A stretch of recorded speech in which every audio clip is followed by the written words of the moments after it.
Bismillahirrahmanirrahim. Bismillahirrahmanirrahim. My dear students of 8th class UPS Waterkhani, I welcome you in this offline class. Our subject is social science, civics. Topic is judiciary. Adliya. As you know, the Constitution of India has given India a democratic system of government. यानी आईन हिंदुस्तान में एक जमहूरी तर्ज निज़ाम कायम किया है. The government is run under three main organs, that is Parliament, Executive and Judiciary. Parliament is the law-making body, law-making institution which makes laws for the country, legislative body. Executive is the executive body which executes the laws. It consists of Prime Minister, Council of Ministers and bureaucracy. Third organ is judiciary, Adliya. Today our topic is judiciary. Judiciary is an institution empowered to administer justice. Judiciary Adliya वो इदारा है जिसको यह इख्तियारात है कि वो कानून को लागू कराए. वो देखे कि कानून जो पार्लियामेंट ने पास किए हैं उनको सही तरीके पर लागू किया गया है या नहीं. Independent judiciary is very important in every democratic state. हर एक जमहूरी मुल्क में आज़ाद अदलिया का होना ज़रूरी है.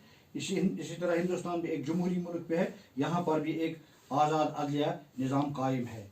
Integrated judiciary means that there is judiciary which is integrated, मुकम्मल तौर पर from bottom to top there is a judicial system in India.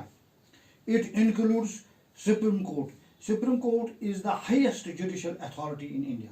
Supreme Court जो है ये हिंदुस्तान की आला तरीन अदालत है, एपेक्स कोर्ट है. इससे बढ़कर कोई अदालत नहीं है. अदालत उज़्मा इसको कहते हैं. इसके बाद स्टेट लेवल पर हाई कोर्ट. हाई कोर्ट रियासत का बहुत आला अदलियाती इदारा है. और डिस्ट्रिक्ट कोर्ट ये डिस्ट्रिक्ट लेवल पर अदलिया का आला निज़ाम है. Today we will discuss Supreme Court. What is the composition of the Supreme Court, how are जजेस of the Supreme Court appointed and what is their qualification for appointment. Composition of Supreme Court. At the time of the commencement of constitution, जब आइन लागू हुआ तो आइन ने हिंदुस्तान के supreme court में 7 जजों की तादाद 7 रखी. लेकिन उसके बाद under article 124 parliament was empowered to raise the number of the जजेस from 7 to 17.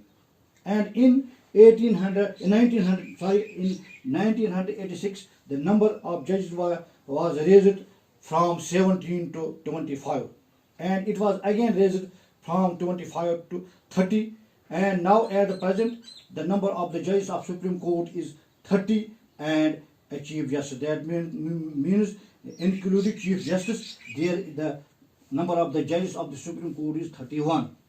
Now appointment of which all the judges of Supreme Court are appointed.